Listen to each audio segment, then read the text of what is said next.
The alien arena roared with voices as the giant gates opened and the champion walked in, her armor shining under the twin suns. Commander Jarin was taller than most warriors, her scaled arms thick with muscle, her eyes sharp like a hawk's.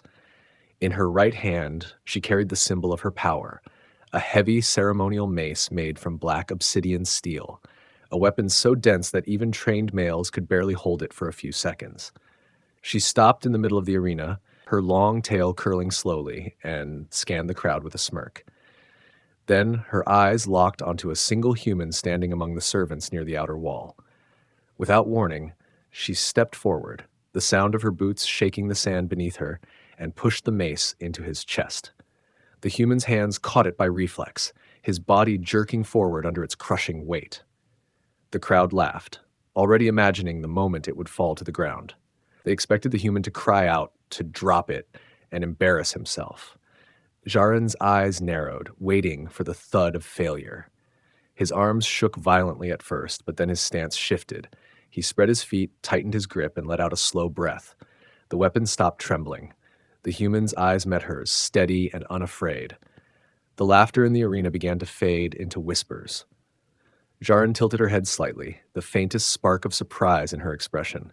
Every alien in the stands knew what holding the mace meant. It was no simple test of strength. By tradition, if someone could hold it without dropping it, they had the right to challenge the weapon's owner. And if they won, they claimed the owner as theirs. Jarin had intended to humiliate the human, not invite him into a deadly duel. Yet now, with the crowd watching and the law clear, she could not take it back.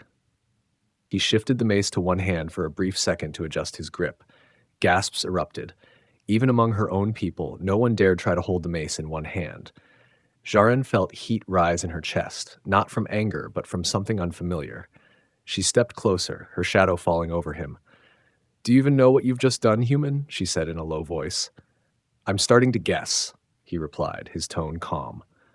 The crowd began chanting for the duel, their voices pounding like drums. The arena guards moved in, forming a wide circle. A referee, armored in gold, stepped between them and spoke loudly so all could hear.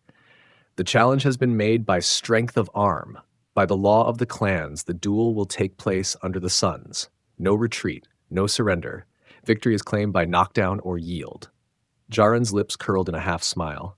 "I hope you're ready to bleed, human. This will not be quick." He didn't answer. He simply rested the mace on his shoulder, its sharp ridges pressing against his armor, and looked at her like she was just another problem to solve. The quiet confidence in his eyes made her tail twitch.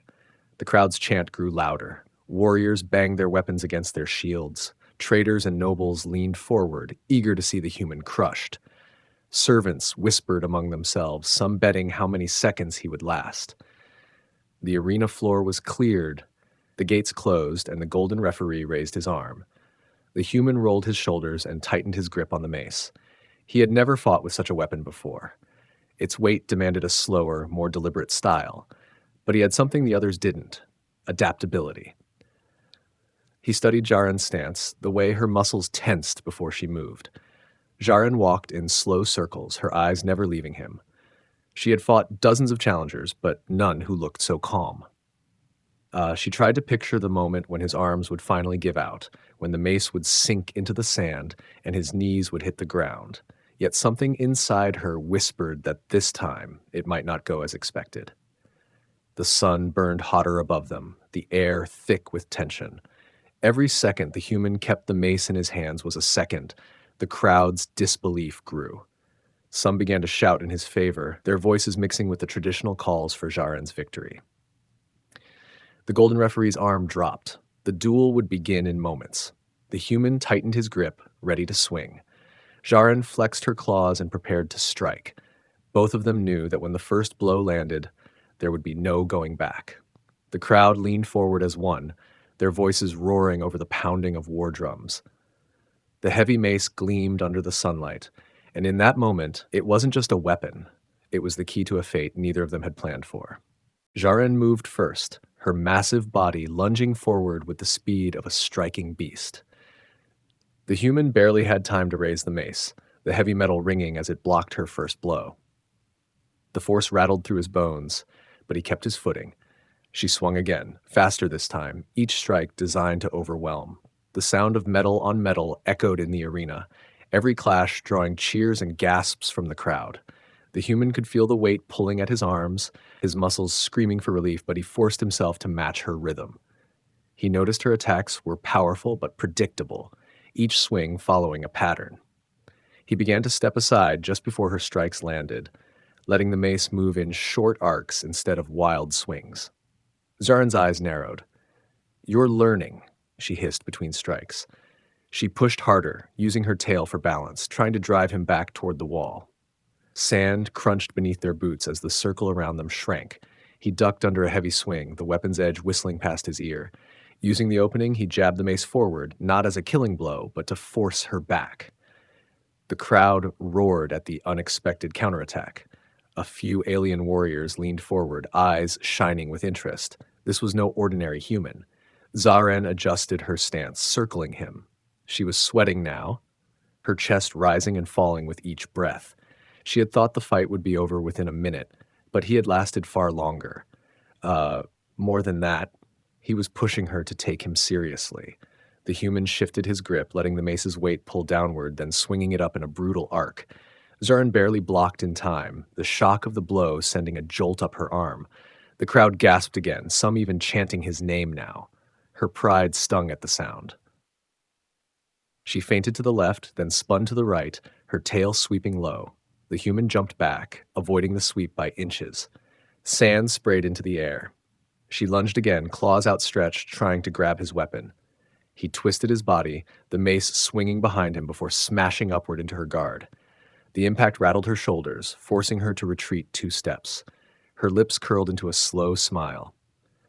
"Maybe you are worth breaking," she said in a voice only he could hear. He met her gaze and tightened his jaw. "You'll have to try harder."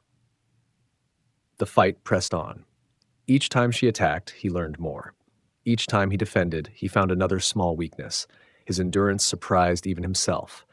The heat from the twin suns made the air shimmer, sweat dripping from his brow into the sand, but he refused to drop the mace. Zarin began to change her tactics.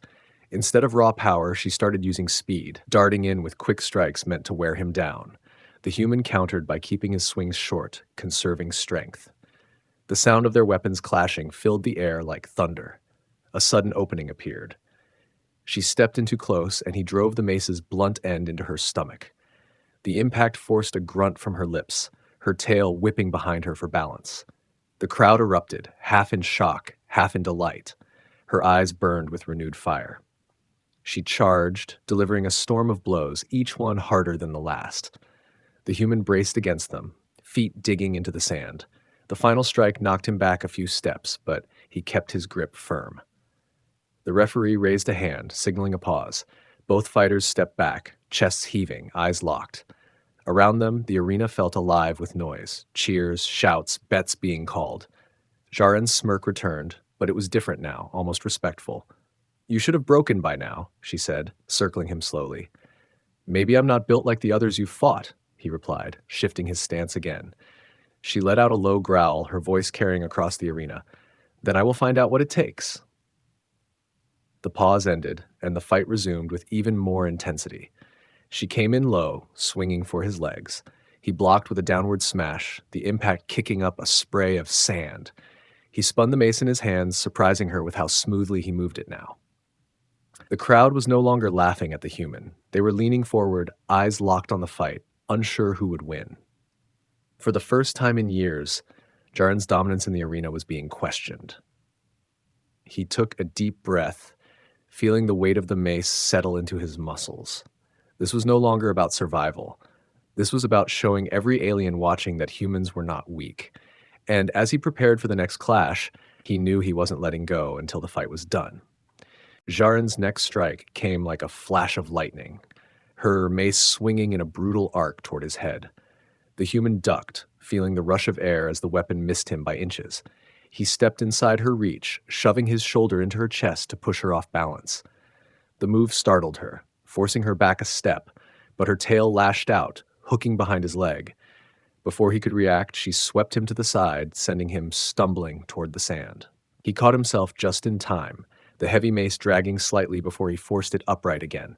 The crowd shouted in excitement, some calling for her victory, others now chanting for him. The sound was a wall of noise, but he tuned it out, focusing on her movements. Zarin was breathing heavier now. She didn't hide it, but the slight slowing of her strikes told him her energy was not endless. He pressed forward with a sudden swing aimed at her side. She blocked, but the blow forced her arm wide. He followed with a sharp upward strike, the mace's head clipping her shoulder. She hissed, stepping back quickly. Her eyes narrowed, but this time there was no pure rage. There was calculation. She was adjusting, just like he was. They circled each other, the golden sunlight flashing off their weapons. She lunged with a quick jab, and he caught it on the mace's shaft, sliding the block into a push that forced her weapon away. For a heartbeat, her guard was open. He raised the mace for a downward smash, but she rolled to the side, sand spraying as she moved. The crowd roared at the close exchange, the air between them thick with heat and tension. Neither wanted to give ground, neither willing to be the first to show weakness. Zarin's tail lashed again, but this time he was ready.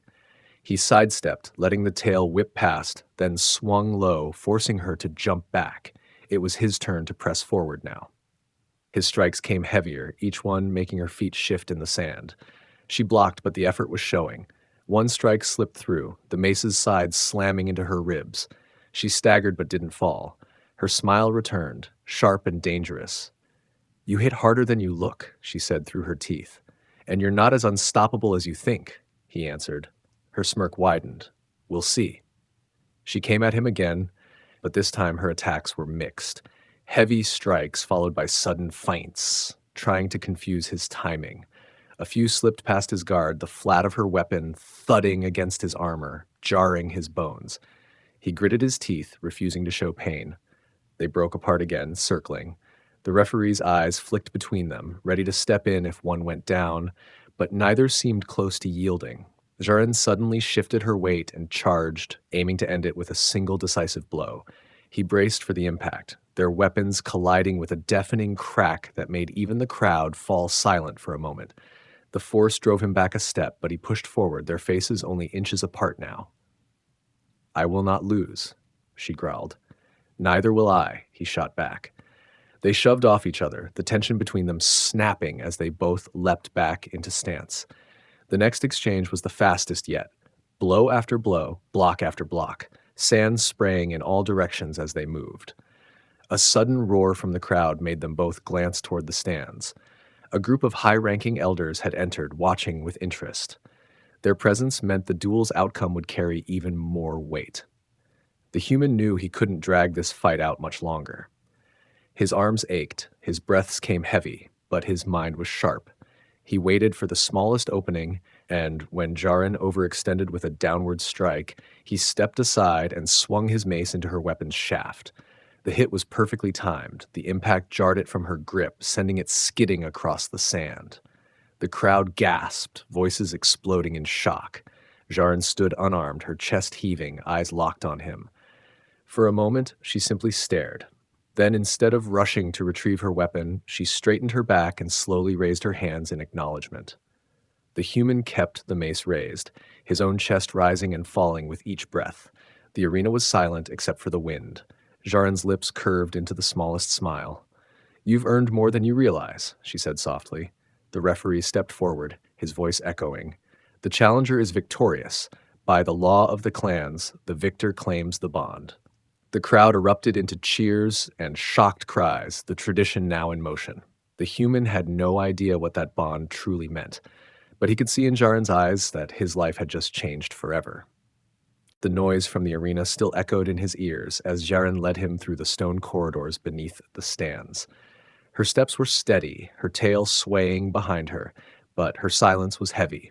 Guards along the hallway stood straighter as they passed, their eyes flicking to the human before quickly looking away.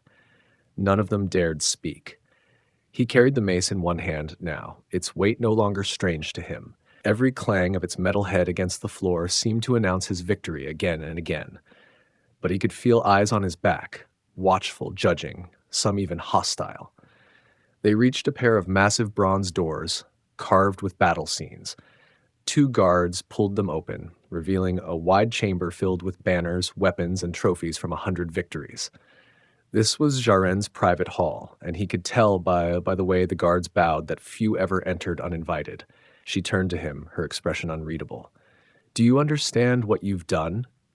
"I know I won," he said simply. Her jaw tightened, but there was a spark in her eyes. Winning was the easy part. By our law, the one who takes a warrior's mace in the duel also takes the warrior. "You are now my chosen." He frowned. "And what does that mean exactly?" "It means," she said, stepping closer, "you have claim over me, my loyalty, my strength, my protection. It also means my enemies are now your enemies, and I have many." Before he could reply, a guard entered, bowing quickly. "Commander, the council demands an audience. They question the outcome." Jaren's eyes narrowed. "Of course they do." She looked back at the human. "Come. You'll stand beside me. If they wish to challenge the law, they'll have to face us both." The council chamber was a tall, circular room lined with alien elders, each draped in ceremonial robes. Their faces were sharp, their eyes cold as they regarded the human. One elder leaned forward. "Commander Jaren, the law may bind you, but we do not have to honor a claim made by an outsider." Jaren's voice was like steel. "The law does not say outsider or native. It says the one who holds the mace and wins the duel earns the bond. Do you wish to change the law now because you do not like who won?" The elder's mouth thinned. "He is weak by our standards." The human stepped forward before she could answer. "Then maybe your standards are wrong. I fought. I won, and I carried your champion's mace when everyone thought I would drop it." A murmur went through the chamber. Some elders looked away, uncomfortable. Others stared at him with curiosity. Another elder spoke, his tone slow and deliberate. "If you wish to keep what you have claimed, you will have to prove it again. Enemies will test you, and if you fail, you will lose more than the mace." Jaren glanced at him. "I told you. Victory was the easy part." The council dismissed them, but the tension in the air followed as they left. Once outside, she led him through a narrow hall into her war room. Maps covered the walls, markers showing troop positions and patrol routes. She poured water into a metal cup and handed it to him. "You fought well today," she said finally. "Better than I expected." "And you're still not sure about me," he replied. Her eyes met his, steady and unblinking. "I've spent my life fighting for respect. I will not let one victory, no matter how impressive, decide everything, but I will honor the law." He set the cup down and rested the mace against the wall. "Then we start from there. You've got enemies. I've got stubbornness. Let's see who lasts longer." Her lips curved, just slightly. "You may regret that." The door slammed open before he could answer. A guard rushed in, blood on his armor.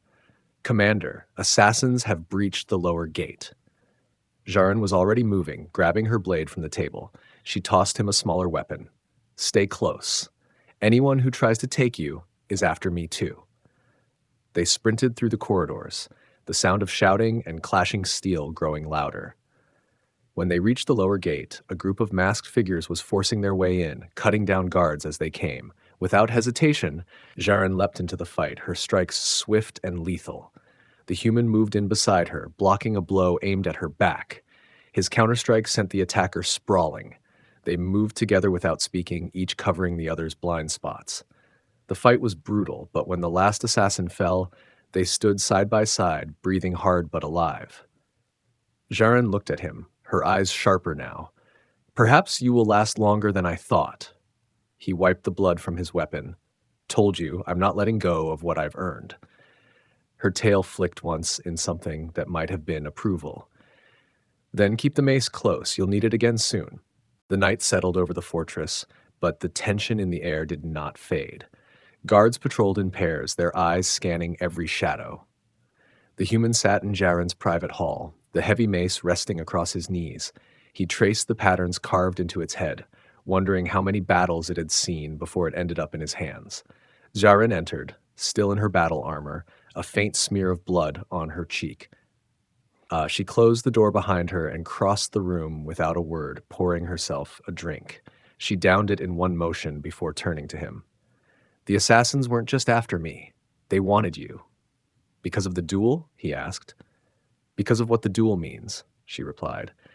"They think if you die, the bond is broken and the law doesn't have to be honored. and some would rather kill you than see a human walk beside me. He tightened his grip on the mace. Then I'll have to make sure they don't succeed. Her gaze lingered on him for a moment, then she nodded. Good. You'll need to learn more than how to swing that weapon. Tomorrow, I'll start your training. The next morning, the training ground smelled of dust and sweat. Jaren stood opposite him, holding a practice weapon, her tail swaying slowly. Strength you have, she said, but strength without skill will only get you killed. They began with footwork, her strikes coming fast and at strange angles. She forced him to move, to adapt, to keep balance even when the mace pulled at his arms. His muscles burned, but he refused to stop. By midday, sweat dripped from his face and his arms felt like lead. She tossed him a skin of water. Better than I expected, she admitted. But you're still slow. He smirked. Guess we'll just have to keep going until I'm not. For days they trained, sometimes in the arena, sometimes in the narrow stone corridors where movement was limited.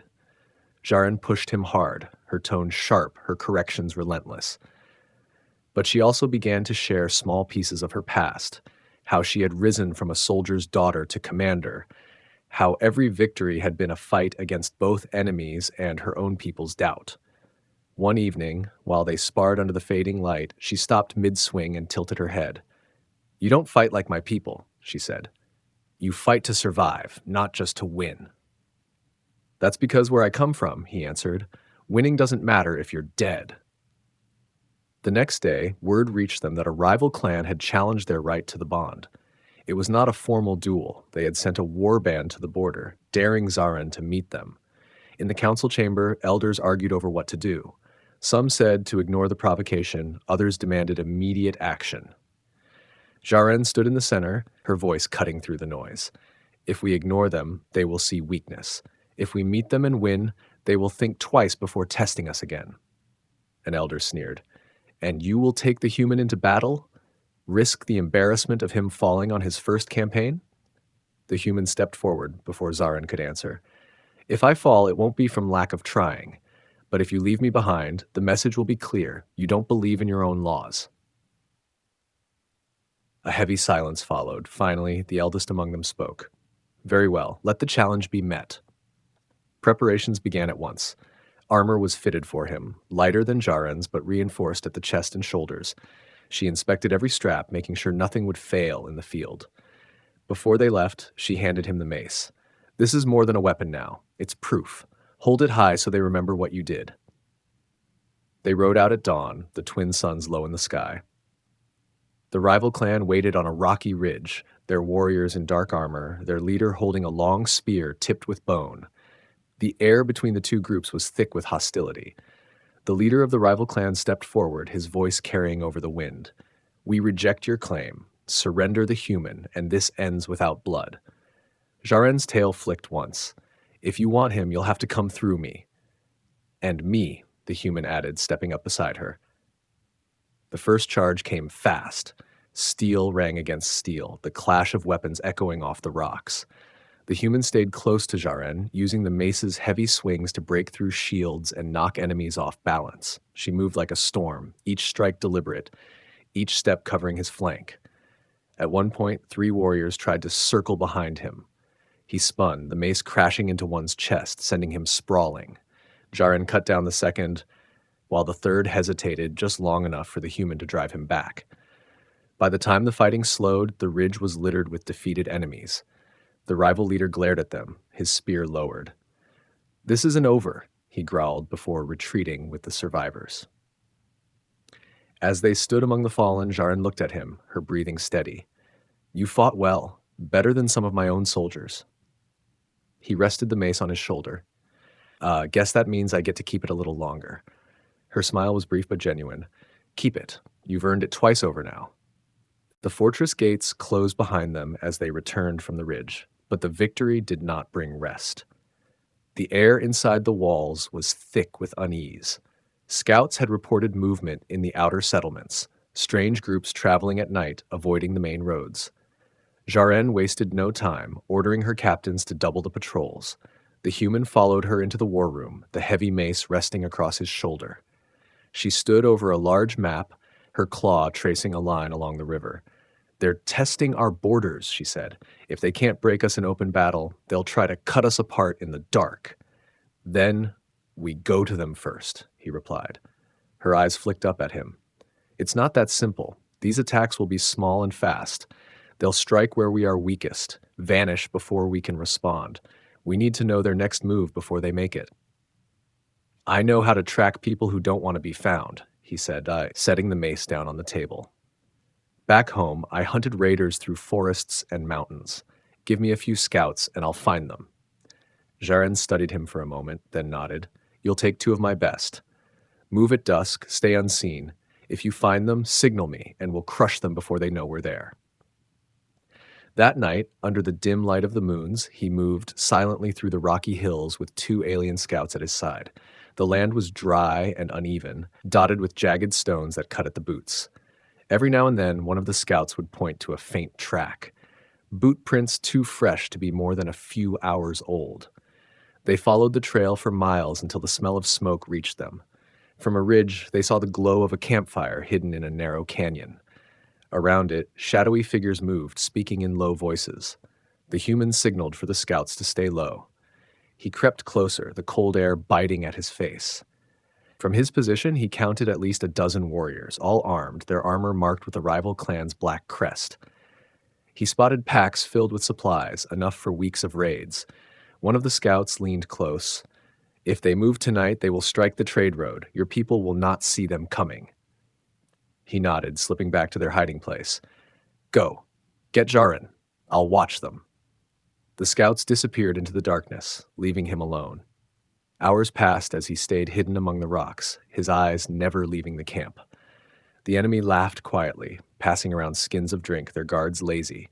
A faint sound in the distance made him glance up, footsteps, but not from the camp. Jaren appeared from the shadows, her armor glinting faintly.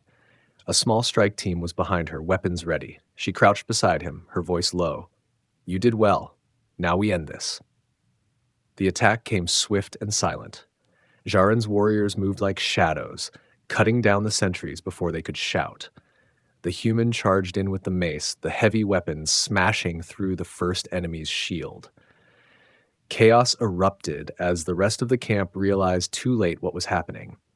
Jaren fought at his side, their movements almost perfectly in sync now.